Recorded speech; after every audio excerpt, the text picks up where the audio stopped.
हाय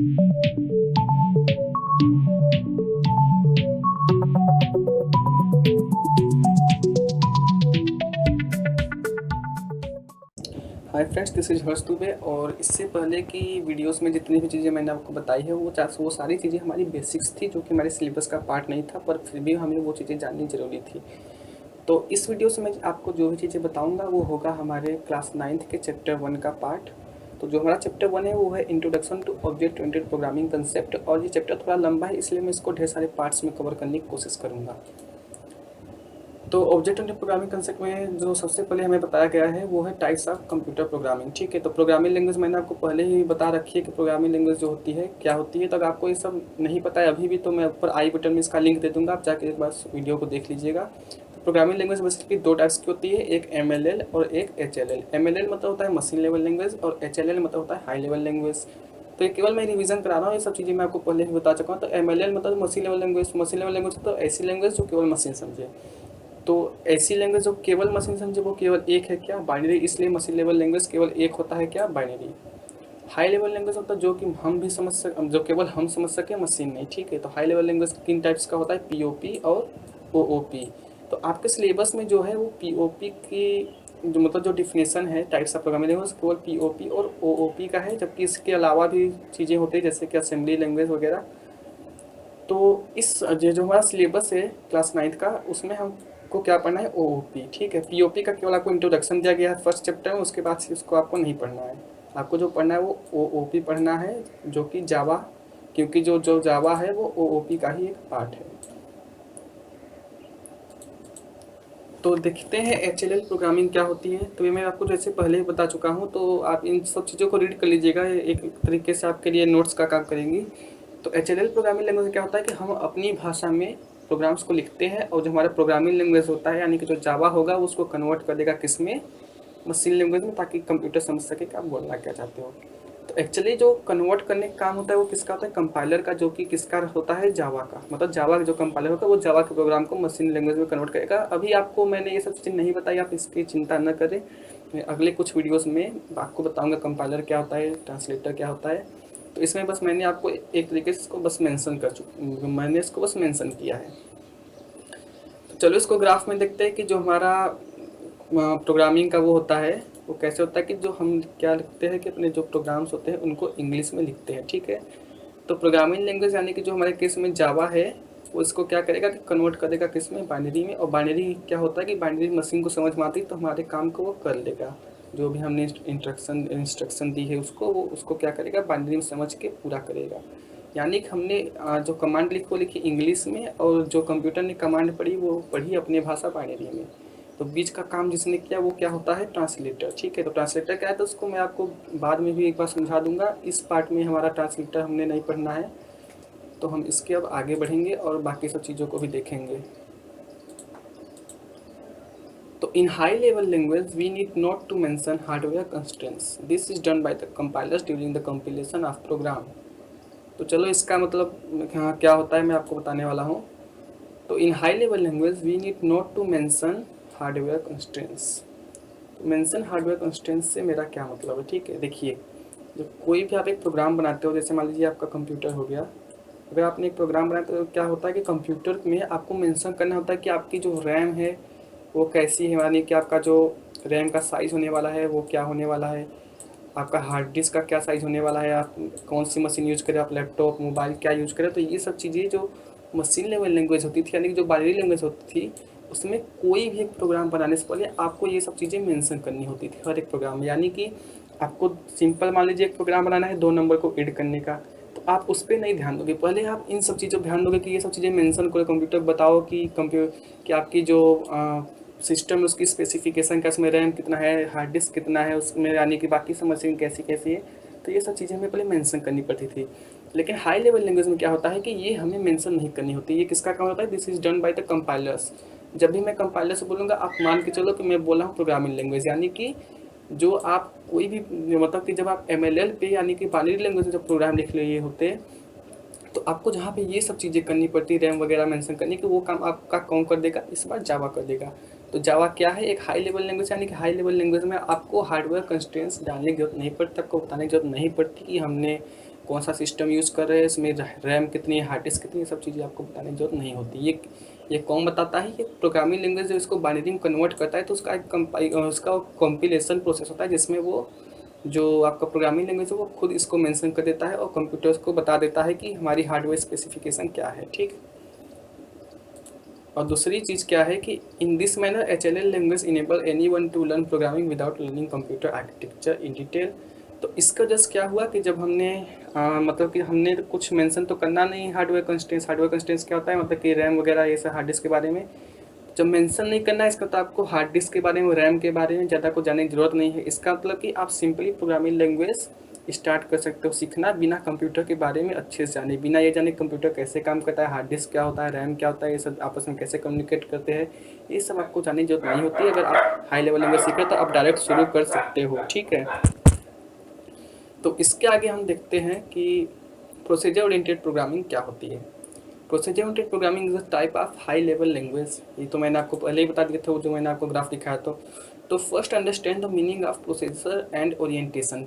तो देखो हमने बोला प्रोसीजर ओरिएंटेड प्रोग्रामिंग, तो प्रोसीजर ओरिएंटेड प्रोग्रामिंग का मतलब क्या होता है पहले ये तो हमें समझ में आना चाहिए। तो चलो इसको अपने भाषा यानी कि हिंदी में देखते हैं कि प्रोसीजर और ओरिएंटेशन का मतलब क्या होता है। तो जो प्रोसीजर है इसका मतलब क्या होता है? क्रम। क्रम मतलब क्या होता है ये तो आप अच्छे से समझते होंगे। जैसे कि जो क्रम होता है मतलब कि आप लाइन से कुछ चीज़ें लिख दो और उसको लाइन बाय लाइन अगर करते चले जाओ तो इसको बोलोगे आप किसी क्रम, यानी कि आप उसको लाइन बाय लाइन कर रहे हो। ओरिएंट का मतलब होता है नज़रिया या फिर रुचि, मतलब कि ऐसी प्रोग्रामिंग लैंग्वेज जो क्रम पे रुचि रखती हो, यानी कि जो लाइन बाय लाइन से किसी टास्क करने पे रुचि रखते हो, उसको क्या बोलेंगे? Procedure oriented programming. अगर आपको ये चीज़ नहीं समझ में आई तो आगे की जो मैं एग्जांपल दूंगा उसमें आपको ये चीज़ें अच्छे से समझ में आ जाएगी। So, the programming language in which emphasis is given on making procedure of function is called procedure oriented programming language। तो ऐसी प्रोग्रामिंग लैंग्वेज जिसमें जो हमारा इम्फेसिस, यानी इम्फेसिस होता क्या होता है? जोर, यानी कि जिसमें आप ज़्यादा ध्यान दोगे उसको क्या बोलते हैं इंग्लिश में? इम्फेसिस ना। मतलब कि आप जिस मतलब जो प्रोसीजर ओरिएंटेड प्रोग्रामिंग लैंग्वेज होती है इसमें क्या होता है कि इम्फेसिस, यानी कि जो आप जोर देते हो किस पे देते हो? मेकिंग प्रोसीजर्स ऑफ फंक्शंस, यानी कि आप प्रोसीजर मतलब क्या? क्रम। यानी कि आप इस लैंग्वेज में, प्रोसीजर ओरिएंटेड प्रोग्रामिंग लैंग्वेज में आप एक क्रम में सारी इंस्ट्रक्शंस को लिखोगे। फंक्शन में मतलब उसको छोटे छोटे पार्ट में डिवाइड कर दोगे जिसको बोलते हैं फंक्शन। में आपको बता रहा हूँ आगे कि फंक्शन क्या होता है।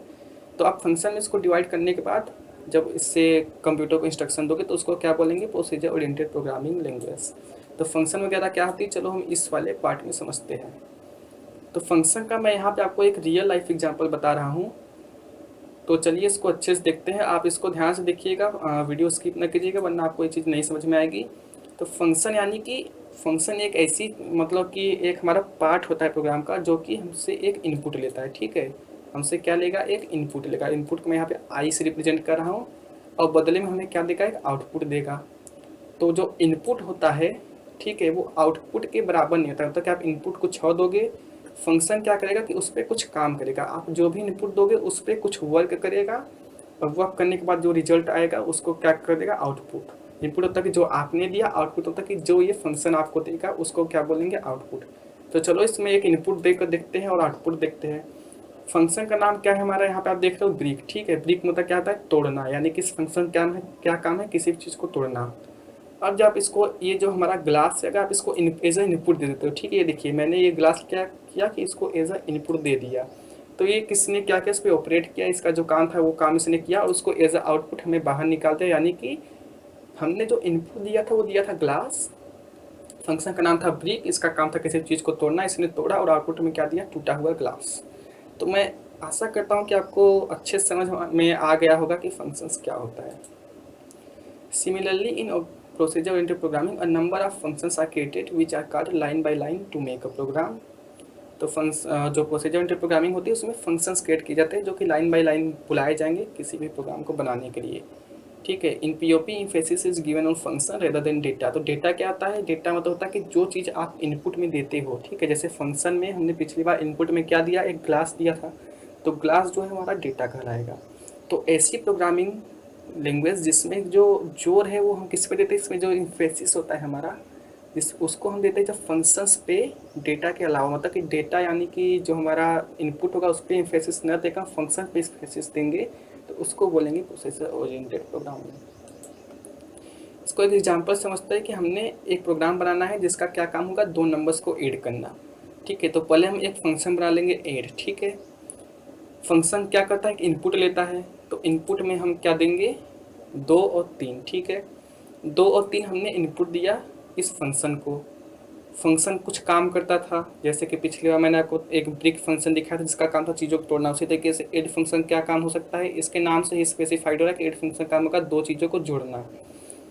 तो ये जब जोड़ेगा तो इसमें क्या, इसका जो रिजल्ट आएगा वो क्या आएगा, 5। तो ये आउटपुट क्या देगा, 5। ठीक है, यानी कि जैसे पिछली बार हमने ग्लास डाला था इनपुट में, तो आउटपुट में हमें टूटा हुआ ग्लास मिला, उसी तरीके से इसमें हमने इनपुट में क्या डाला, 2 और 3। फंक्शन का नाम था ऐड, इसका काम था 2 नंबर को जोड़ना, तो इसने 2 नंबर को जोड़ा जिसका रिजल्ट क्या आया, 2 और 3 5। तो उस 5 को एज अ आउटपुट दिया।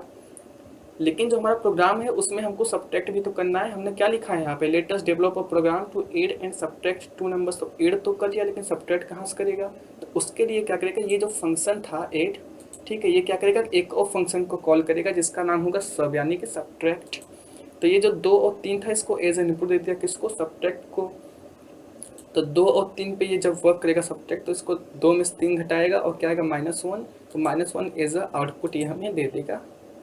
ठीक है, तो ये देखिए कि जिसमें यानी कि जो भी हमने यहाँ पे प्रोग्रामिंग लिखी है उसमें क्या हुआ कि 2 फंक्शंस थे, एक फंक्शन का नाम था ऐड, दूसरे फंक्शन का नाम था सब्ट्रैक्ट। फंक्शन इनपुट लेता है तो इनपुट हमने क्या दिया, 2 और 3। फंक्शन इनपुट पे काम करता है तो इसने क्या काम किया, 2 + 3 किया। फंक्शन उस पर आउटपुट देता है तो आउटपुट 2 + 3 किया तो क्या आया, 5।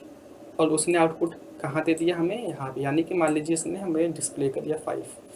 दूसरा पार्ट क्या था कि हमें सब्ट्रैक्ट करना था, तो ऐड क्या करेगा, अब किसको कॉल करेगा, सब्ट्रैक्ट को कॉल करेगा। ठीक है, सब्ट्रैक्ट क्या है, हमारा एक फंक्शन है जिसका नाम हमने यहाँ पे सब से रखा है। तो सब क्या करेगा, इनपुट लेगा। इनपुट कहाँ से लेगा, ऐड जो फंक्शन था ये अपना जो इनपुट, इसको यहाँ पे 2 और 3 मिला था, इसको प्रोवाइड करेगा इसको। ठीक है, तो ये 2 3 इनपुट लिया, ये काम क्या करेगा, सब्ट्रैक्शन का, यानी कि 2 - 3, रिजल्ट क्या आया, -1। तो -1 को ये क्या किया, एज आ आउटपुट दे दिया। तो मैं आशा करता हूँ कि आपको अच्छे से समझ में आ गया हो कि यहाँ पे इस प्रोग्राम में हमने किया क्या।